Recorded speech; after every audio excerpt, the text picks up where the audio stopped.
Good morning, this is JC bringing you another article in Substack. It's by Robert Reich and it's called Musk Lies, Lies, and More Lies. And I'm going to play it for you because it has the ability to play the audio version rather than reading it. So here we go.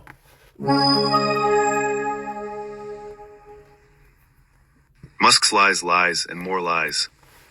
He's lying about what we did in the Clinton administration, lying when he says public servants are our enemies, and lying that beneficiaries of public programs are parasites. By Robert Reich. Friends, Musk is trying to downplay the chaos he's creating by saying it's much the same as the cost-cutting efforts of the Clinton administration.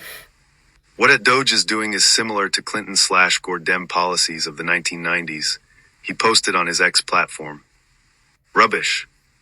I cut costs in the Clinton administration. The contrast with what Musk is doing couldn't be sharper. As Secretary of Labor, I took the Department of Labor down from 18,500 employees to 16,600, but did it without any layoffs.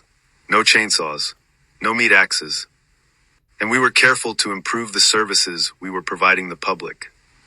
For example, when people lost jobs in an industry that was shrinking, we devised a way to get them job training and job search assistance in addition to unemployment insurance. This helped move them into new jobs faster, which also saved the government over $1 billion a year in unemployment payments. We plowed that $1 billion back into job training and job search assistance, making the whole economy work better.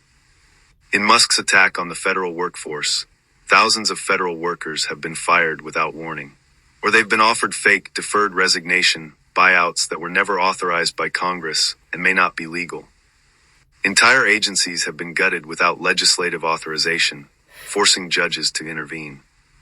Our Reinventing Government effort was authorized by bipartisan congressional legislation. We worked carefully over several years to identify areas where government could be more efficient, notifying Congress of what we were doing. But the Republicans who control Congress today have allowed Musk to race ahead without them, even though the Constitution states that the legislative branch approves spending and federal law prohibits the president from cutting programs Congress has authorized without its permission. Clinton sought that permission, and Congress accepted $3.6 billion in cuts he proposed. We also involved federal workers because they knew better than anyone what could be improved and how best to do it. We introduced performance standards, we encouraged our workers to embrace the internet, and we gave out awards to employees who came up with ways to cut red tape and improve service. There was a tremendous effort put into understanding what should happen and what should change, said Max Stier, president of the Partnership for Public Service, which seeks to improve the federal workforce. What is happening now is actually taking us backwards. We were deliberative and careful. Musk is the opposite. Musk sees government workers as the enemy, as costs to be cut. We saw government workers as assets to be developed, our partners in getting better services to the public more efficiently. Musk also calls people who benefit from government programs the parasite class. Presumably that's why he's eager to cut back Medicaid. But Medicaid's beneficiaries aren't parasites. Half of them are children. Oh, but if we're talking about people who depend on government, Musk is the biggest parasite of all. Over the years, Musk and his businesses have received at least $38 billion in government contracts, loans, subsidies, and tax credits, often at critical moments, helping seed the growth that has made him the richest person in the world.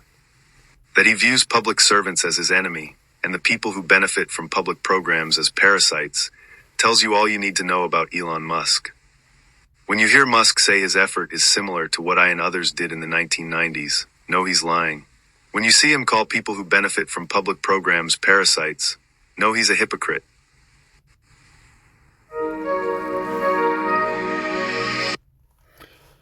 Wow, Musk is a hypocrite and a liar.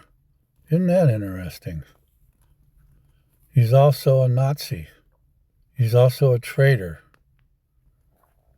He's also a greedy, no-good bastard who wants to increase his fortune at the cost of the misfortunate lower class and lower middle class who need help from the safety net programs the government offers, such as Social Security, Medicare, Medicaid, and Obamacare, which is actually the ACA, or Affordable Care Act.